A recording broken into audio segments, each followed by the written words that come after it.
Hello again and welcome to another episode of the Ominous Origins podcast with me, Casey. Of course, this episode is still brought to you by the wonderful people over at morbidlybeautiful.com. Morbidly Beautiful is your one-stop shop for all things horror content related, from interviews, reviews, top 10 lists, and everything in between. They also have an extensive library of podcasts, which I highly suggest you go check out after you finish this episode here. Now, today's episode is going back to the more realistic, the more true crimey aspect of the world around us, but it does have a supernatural element to it as well. Back in 1900 exactly, 3 lighthouse keepers off the northwest coast of Scotland on a small chain of islands mysteriously vanished. Yep, just boom, off the face of the earth. Thanos snapped away, supposedly anyway. This is the chilling and sometimes weird true story of the Flannan Isle disappearances. Ominous. Ominous. It is an adjective. Sounds like someone breathing.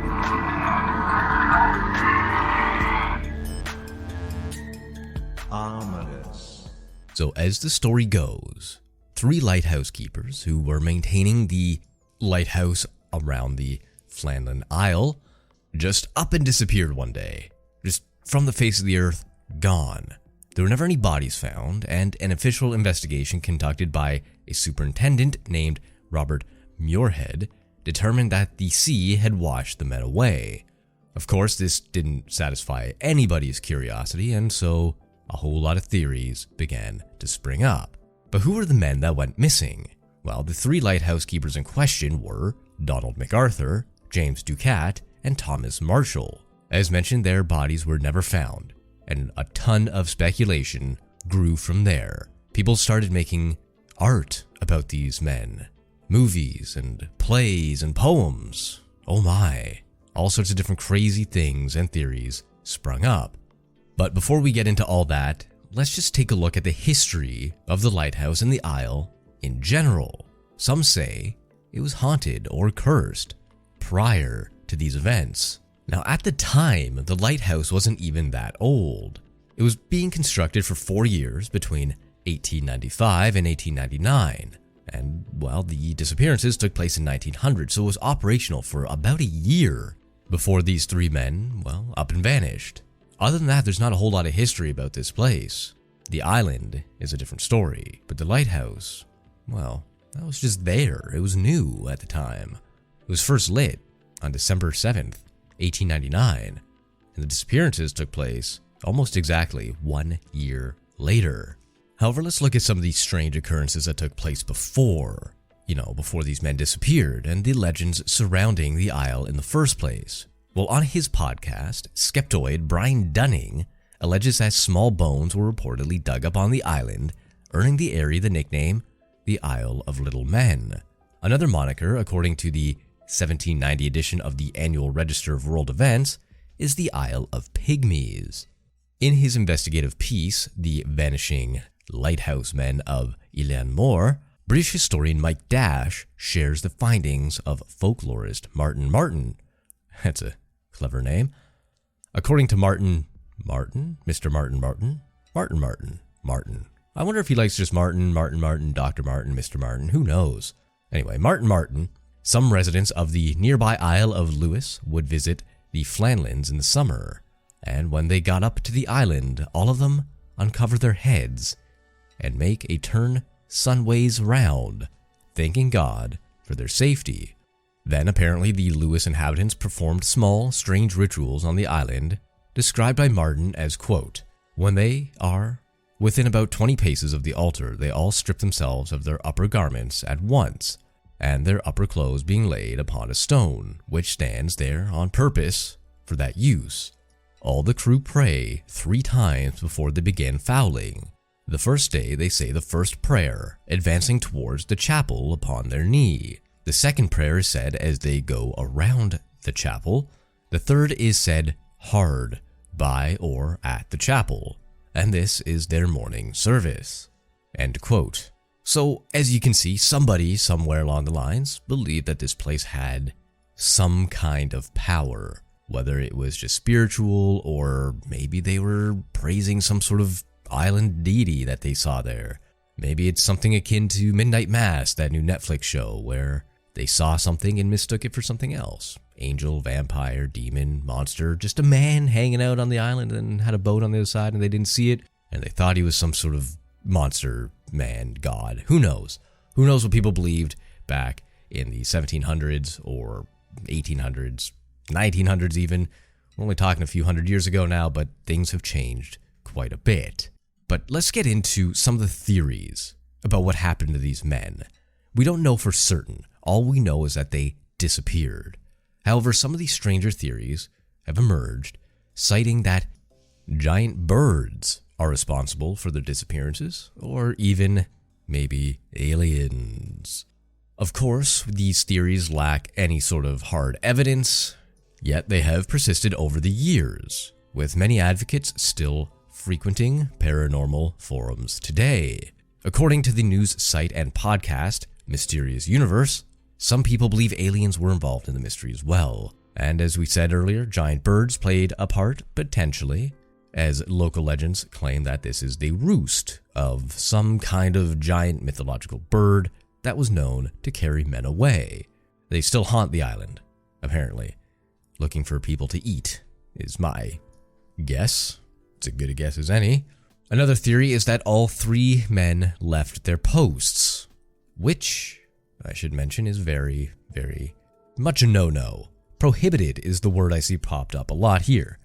Now, according to the Northern Lighthouse Board, the NBL, the tragedy came to light after the master of the Hesperus vessel, Captain James Harvey, sent a telegram on December 26, 1900. This telegram was about the missing men. Captain Harvey had asked Assistant Lightkeeper Joseph Moore, who was aboard the Hesperus, and on his way to provide relief duty to search the island for any sign of life.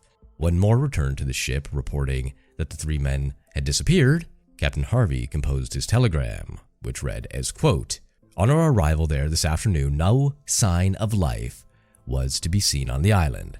Fired a rocket, but, as no response was made, managed to land Moore, who went up to the station but found no keepers there. The clocks were stopped and other signs indicated that the accident must have happened about a week ago. After investigating the lighthouse, Moore wrote a letter detailing his observations. He wrote, quote, "Now there is nothing to give us an indication that it was there the poor men lost their lives, only that Mr. Marshall and his sea boots on and oilskins. Also, Mr. Ducat had his sea boots on. He had no oilskin, only an old waterproof coat, and that is away. Donald MacArthur has his wearing coat left behind, which shows, as far as I know, that he went out in shirt sleeves." Man, reading Old English, or old-timey English I should say, is difficult. Their sentence structure is much different than modern day language, I guess, English. Anyway, it appeared all three lighthouse staffers had left their posts at the same time, a move that is against protocol, according to History UK. The NLB then dispatched a superintendent, Robert Muirhead, to further investigate. Muirhead completed his report on January 8, 1901. One of the stranger aspects about this, other than people just kind of vanishing off the face of the planet, is the log, or the logbook, and most importantly, the entries that were left last. Now, science and skepticism writer Brian Dunning reports on his podcast that the three men were very much of their time. They're quiet, practical, and not really superstitious in any way. This makes the final entry in the lighthouse of the log of Thomas Marshall, the man who was second in command, pretty unsettling. I'm going to read them to you. There's a few here. December 12th. Gale north by northwest. Sea lashed to fury. Stormbound 9 p.m. Never seen such a storm. Everything shipshape. Ducat irritable. 12 p.m. Storm still raging. Wind steady. Stormbound. Cannot go out. Ship passed. Sounding foghorn. Could see lights of cabins. Ducat quiet. MacArthur crying. December 13th. Storm continued through the night. Wind shifted west by north. Ducat quiet. MacArthur praying. 12 noon. Gray daylight. Me, Ducat, and MacArthur prayed. December 15th. It's 1 p.m. Storm ended. Sea calm. God is over all. Now there's no deciphering what those words meant. Not being superstitious and maybe not even being particularly religious, it's hard to say what really happened on that island that day. What caused these men to be silent, to pray, to cry? It just seems very out of character for all three of them. But what it does indicate is that they did realize something was amiss, something was wrong. Now they said the storm was the worst that they'd ever seen, or at least one of them said that. And if the accounts in the diary are correct, then it does seem like the other two were not particularly keen on the situation either. But these were seamen after all. They were used to terrible weather, bad storms, and just being isolated in general. So what caused them to write what they did in that logbook? That's something we will never know. One of the mysterious things as well was that the kitchen was a complete mess. When replacement lighthouse keeper Joseph Moore arrived and opened the door to the lighthouse, according to that podcast earlier, the Skeptoid podcast by Brian Dunning, he was greeted by an odd sight. There was evidence that whatever fate had befallen the keepers had come suddenly. The front door was left open, half-eaten meals of mutton and potato sat on the table, and a chair was on its side. But strangest of all, the clocks had stopped working, and there was no logical explanation as to why. Now I'm going to go out on a limb here and say that this is where the alien theory comes in. There are often reports of people who have been abducted that lose time. Their watches stop working, or the clock in their car freeze on a certain time and never move forward. That seems like the case here. If they were visited by strange little men from outer space, it would suggest that maybe the clock stopped because of that. But again, that's just conjecture. It's just plain old theory crafting over here. But that would be the only reason I can think of as to why the clocks stopped working. Or maybe because they were wound clocks and that somebody had to be there to wind them up, and it's been a week and, well, nobody wound them up and they stopped working. But I don't know that for sure. I don't know what type of clock it was. Maybe it was a grandfather clock, or maybe it was a pocket watch. Who knows? Who knows? The fact of the matter is, it was strange that that was what happened, that the clocks had stopped working. Now, some may find it a little eerie that they were found the day after Christmas, on December 26th. There apparently weren't any flags flying over the lighthouse, and none of the keepers came down to meet the crew or respond to a signal flare which was fired by the incoming ship, the Hesperus. Moore, the lighthouse keeper, had to climb the treacherous steps to the dark lighthouse to investigate. All of that was probably pretty uncommon. The lighthouse keepers would come down to greet incoming ships and to maybe fill in the relief on what's going on, what happened, any repairs that need to be made, so on and so forth. Now, we mentioned that big old storm earlier, and according to historian Mike Dash, who wrote the investigative piece, The Vanishing Lighthouse Men of Eileen Moore, claims that due to bad weather, no one showed up to the lighthouse until December 26th, leaving the men on duty longer than they had to be. Evidently, he said, quote, "The west landing has been exposed to heavy weather at some time between the previous relief on December 7th and Moore's return on December 26th.